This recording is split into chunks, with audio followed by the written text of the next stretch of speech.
தூய யோவான் கல்லூரியில் கல்வி வளர்ச்சி நாள் விழா. பாளையங்கோட்டை தூய யோவான் கல்லூரியில் கல்வி வளர்ச்சி நாள் விழா கல்லூரியில் உள்ள கூட்டரங்கில் நடைபெற்றது.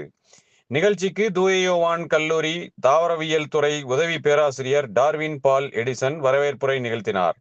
கல்லூரி முதல்வர் பர்னபாஸ் ஜேக்கப் தலைமை உரையாற்றினார். பொறியியல் கல்லூரி பேராசிரியர் பணிநிறைவு ஆறுமுகம் அறிமுக உரை நிகழ்த்தினார். தமிழ் முழக்க பேரவை செயலர் நசீர், லைன் பஸ் கம்பெனி உரிமையாளர் ரமணி ஆகியோர் வாழ்த்துரை வழங்கினார். சிறப்பு அழைப்பாளராக தேசிய நல்லாசிரியர் செல்லப்பா கலந்து கொண்டு கர்ம வீரர் காமராஜர் பற்றி சிறப்புரையாற்றினார். மேலும் கல்லூரி மாணவ மாணவிகள் கலந்து கொண்டனர். நிகழ்ச்சியின் நிறைவாக வரலாற்றுத்துறை உதவி பேராசிரியர் ஜேக்கப் ராஜ் நன்றியுரை கூறினார். சிகிச்சை அளிப்பீர்கள், அது மட்டுமல்ல காமராஜரை கொண்டு போய் கவுத்து விட்டான் என்று சொல்லி அவர் மேல் ஆக்ரோஷமாக மக்கள் வந்து விடுவார்கள் என்று தொலைநோக்கு சிந்தனையில் ஒவ்வொரு விஷயத்தையும் அவர் சிந்தித்து செயல்பட்டார். இன்று கல்விக்கூடங்களும் அன்று தொழிற்சாலைகளும் இருக்கின்றதென்றால் அவர் பெல்லை பற்றி சொன்னார்கள், நெய்வேலியை பற்றி நெய்வேலியை கொடுக்கவே முடியாது என்று சொல்லிவிட்டு போய்விட்டார். தமிழ்நாட்டிலே பழுப்பு நிலக்கரி இல்லை என்று சொல்லிவிட்டு போய்விட்டார். திருப்பி வரவழைத்து இதோ இங்கே இருக்கிறது பாருங்கள், போய் பார்த்து விட்டு வாருங்கள் என்று சொன்னார். இவர்களுக்கு மனமார்ந்த நன்றிகள். அடுத்ததாக மிஸ்டர் ரமணி அவர்களை வாழ்த்துறை வழங்குமாறு அன்புடன் அழைக்கிறேன். My dear bros, my dear sisters, my dear Gen Zs, ஒரு ஹாட் சம்மரில் உங்களை வந்து நாங்கள் மத்தியானம் வந்து டிஸ்டர்ப் பண்ணிக்கிட்டு இருக்கோம். தயவுசெய்து தப்பாக எடுக்காதீங்க. இந்த நிகழ்ச்சிக்கு இடத்தை கொடுத்து உங்களை இளைஞர்கிட்ட கொடுத்த எங்களுடைய பிரின்சிபல் அவர் ஒரு பேரை பேசும்போது நாங்கள் பேரில் தான் லைன் வச்சுருக்கோம், அவங்களோட ஆக்ஷன்லேயே லைனாக இருக்கேன். இந்த கர்ஜனை பார்த்தீங்கன்னா உண்மையிலே எனக்கு இப்படி இருக்கிறவங்க முன்னாடி நான் எப்படி பேச போகிறேன் அப்படின்னு நினச்சேன். அந்த அளவுக்கு பேசக்கூடிய ஒரு பிரின்சிபல் ஒரு கிட்டத்தட்ட 1 hour அவர் கூட இருந்தால் எவ்வளோ பிஸி ஷெடியூலில் எவ்வளோ இருந்தாலும் பார்த்துக்கிட்டோம். மற்ற மத்தியிலையும் எங்களை அறிவித்து இந்த நிகழ்ச்சிக்கு வந்திருக்கின்ற உங்களுக்கு என்னுடைய வணக்கம். செல்லப்பா சார் 85 வயசு இளைஞர் உங்களுக்காக பேச வந்திருக்கிறார். நசீர் ஐயா பிறப்பால இஸ்லாமியர், ஆனால் இந்துக்களை பற்றி மற்ற மதங்களை பற்றி கூட அதிகமாக பேசக்கூடியவர். இந்த நிகழ்ச்சி ஏற்பாடு பண்ணி கொடுத்த ப்ரொஃபஸர் ஆறுமுகம் எல்லாருக்கும் என்னுடைய நன்றி. பிரின்சிபல் அவர்கள் சொன்னார்கள், காமராஜர் அவர்கள் கிரேட் அப்படின்னு சொன்னாங்க. அதையும் விட கூட வார்த்தை என்னோட உங்களுக்குலாம் தெரியும், கோட். காமராஜர் வந்து goat, greatest of all times உங்களுக்குலாம் தெரியும். அப்படிப்பட்ட ஒரு மனிதரை பற்றி ஒரு நிகழ்ச்சி. இதில் மூணே ஒரு விஷயம் தான் நான் சொல்ல போகிறேன். ஏன் இந்த கல்லூரியில் இந்த நிகழ்ச்சி நடக்குது, ஏன் என்னையே அழைச்சிருக்காங்க, இதனால நம்ம என்ன செய்ய போகிறோம், இப்போ இந்த 1 மணி நேரம் நம்ம பேசி என்ன செய்ய போகிறோம் அப்படிங்கிறத பற்றி தான் நான் உங்களுக்கு சொல்ல போகிறேன். உங்களுக்குலாம் தெரியும் இந்த கல்லூரி எத்தனை வருஷம் உங்களால் சொல்ல முடியுமா? இந்த கல்லூரியுடைய வருஷம்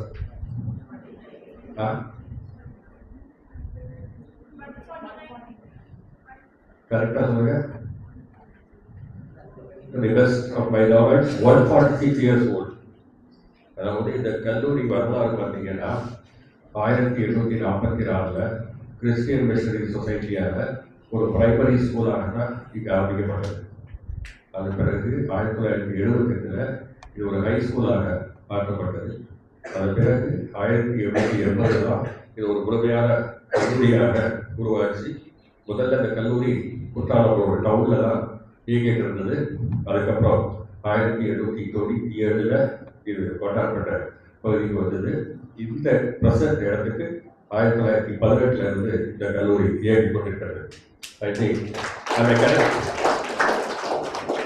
ஸோ 150 ஆண்டுகளை நெருங்கக்கூடிய ஒரு கல்லூரி இந்த நிகழ்ச்சி ஏன் நடந்தது அப்படின்னு சொன்னால் உங்களுக்கெல்லாம் தெரியும்.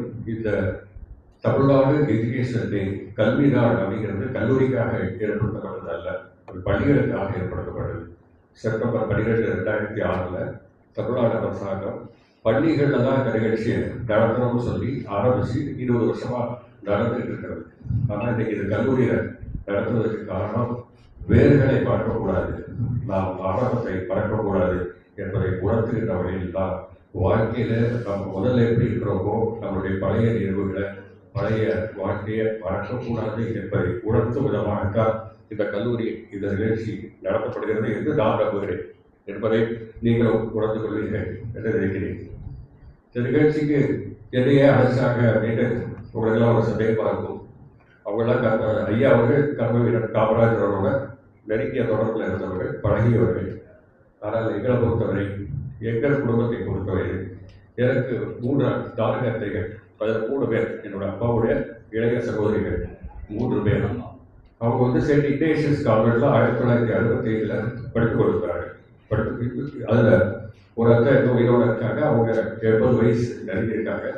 அப்போ காமராஜர் அவர்கள் அந்த பள்ளிக்கு வந்திருந்தப்போ அதுக்கு முன்ன நாள் தான் எங்கள் தாத்தா அந்த அத்தைமாருக்கெல்லாம் ஆளுக்கு ஒரு தங்கம் எப்போவே கொடுப்பாங்க. அது மாதிரி கொடுத்துருந்தாங்க. மறுநாள் காமராஜர் வராங்கன்னு சொன்ன உடனே அந்த 3 சகோதரிகளும் பள்ளியில் போய் காமராஜரை வரவேற்கும் பொழுது மேடையில் வச்சு அந்த 3 பவுன், ஒவ்வொரு பவுன் தங்க காசு அப்படியே காமராஜர்கிட்ட எடுத்து கொடுத்தாங்க. வாண்டி, அதாவது யுத்த ரீதிக்காக எங்கள் தாத்தா நீ கேட்கல, ஆசிரியர்கிட்ட கேட்கல, தானாக வந்து அந்த 3 பவுன் காசு விளைஞ்சிங்க அத்தைகிட்ட பேசித்தான் வந்தேன். அப்படி குடும்பத்துக்கும் காமராஜருக்கு உள்ள தொடர்பு. எங்களுடைய மற்ற பார்த்தீங்கன்னா எங்கிட்ட பேலஸ்ட் வேல்ஸ் ஒரு தியேட்டர் இருந்தது பாலத்துக்கடியில்.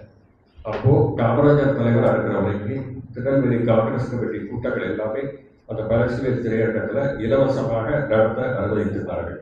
அந்த அளவுக்கு காமராஜருக்கும் எங்கள் குடும்பத்துக்கும் எங்கள் தொழிலுக்கும் மிக நெருங்கிய பழக்கம். கிட்டத்தட்ட நாங்கள் வந்து 107 வருடங்கள் இந்த தொழிலில் இருக்கிறோம். இதில் எங்களுடைய 48 பர்மிட்களில் most of the permits Kamarajar அவர்களால் தான் கொடுக்கப்பட்டது.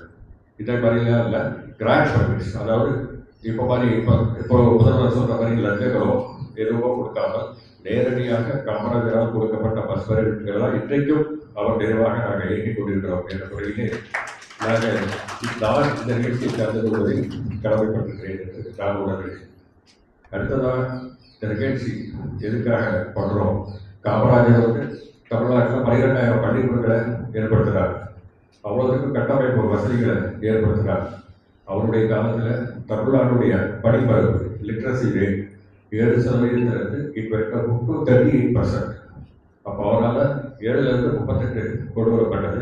இன்றைக்கு தமிழ்நாடு இந்தியா லெவலில் பார்த்தீங்கன்னா 84%, 83% லிட்ரஸி ரேட் இருக்கு அப்படின்னு சொன்னால் அதுக்கு முதல் காரணம் நம்முடைய காமராஜர் அவர்கள் தான். அந்த தொலைநோக்கோடு அவர் செயல்படுத்தியது. இது எல்லாமே இன்றைக்கு நடக்கிற நிகழ்ச்சிகள் நமக்கு ஒரு 3 விஷயங்களை கண்டிப்பாக நம்ம உள்வாங்கணும். கல்விங்கிறது அசெட், கல்விங்கிறது தான் நமக்கு சொத்து. எந்த பணம் இருக்கலாம், வசதிகள் இருக்கலாம், அதெல்லாம் என்றைக்கு நிரந்தரம் இல்லை. உங்களிடத்தில் இருக்கிற கல்வி தான் உங்களால் வேறு யாராலும் உங்களிடம் வாங்க முடியாதது.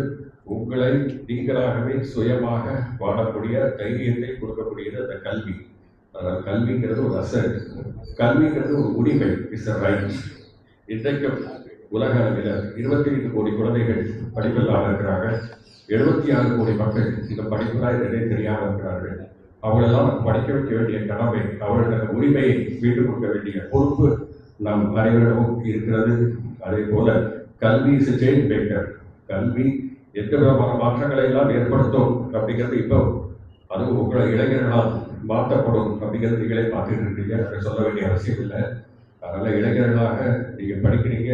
உங்கள் கல்வி அறிவை உங்களுக்கு கீழே உள்ள குழந்தைகளுக்கு, உங்களுக்கு மேல் உள்ள பெரியவர்களுக்கு கல்விதான் ரைட், கல்விதான் உரிமை, கல்விதான் நமது சொத்து என்பதை எடுத்து சொல்லக்கூடிய தூதுவர்களாக, அம்பாசிடர்களாக நீங்கள் இருக்க வேண்டும். அதுதான் இந்த நிகழ்ச்சிக்கு நமக்கு கிடைக்கக்கூடிய பயனாக இருக்கும் என்று நம்பி இந்த வாய்ப்பு கொடுத்த அனைவருக்கும் நன்றி கூறி விடைபெறுகிறேன். நன்றி, வணக்கம். பேரன்புமிக்க கல்லூரி முதல்வர் பர்னபாஸ் ஜாக்கப் அவர்களே, நானும் நிறைய நிகழ்ச்சிக்கு கலந்து கொண்டிருக்கிறேன். இந்த முதல்வருடைய உணர்ச்சி பூர்வமான காமராஜர் பேச்சு என் உடம்பில் புல்லரித்து விட்டது. அந்த அளவுக்கு உணர்வு பூர்வமாக பேசினார். அதுக்கப்புறம் நான் என்ன பேச முடியும்? பள்ளிக்கூடத்தின் தொடக்க வரலாறை ரமணி அவர்கள் அற்புதமாக எடுத்து சொன்னார்கள். யாருக்கும் தெரியாது. இது காமராஜர் பிறந்த நாள் விழா. தமிழக அரசு அவருடைய பிறந்த தினத்தை கல்வி வளர்ச்சி நாள் என்று அறிவித்ததனால் நாடெங்கிலும் நேற்றையிலிருந்து இந்த மாதம் முழுவதும் அவருடைய பிறந்த தினத்தை கல்வி வளர்ச்சி நாளாக கொண்டாடி வருகிறார்கள்.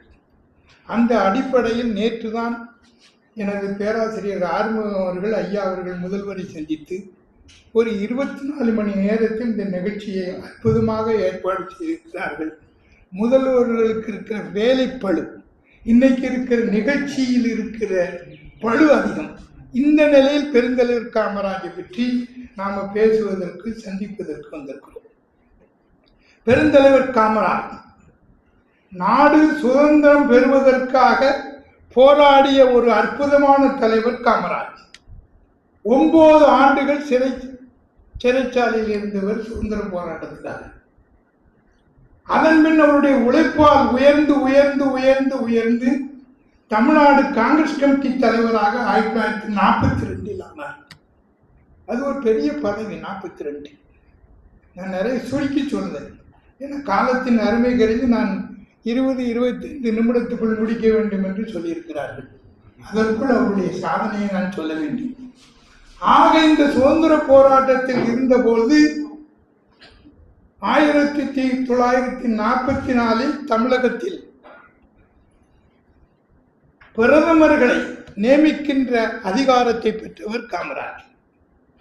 பிரகாச மந்திரி சபை, குமாரசாமி ராஜா மந்திரி சபை, ஓமந்தூரார் ராமசாமி மந்திரி சபை முதல் மந்திரியாக இவர்களையெல்லாம் நியமித்தவர் காமராஜ். அந்த நான் சுருக்கிட்டு வருவேன், அதுக்கெல்லாம் விவரத்துக்கு போக முடியாது, நேரம் அதிகமாக அதெல்லாம் ஆயிரும். நாடு சுதந்திரம் பெற்ற பின் தமிழகத்தின் தலைவராக இருந்த காமராஜ் ஓமந்தூராரை முதல்வராக்கினார். 1952 முதல் தேர்தலில் தமிழகத்தின் முதலமைச்சராக ராஜாஜியை நியமித்ததும் காமராஜை.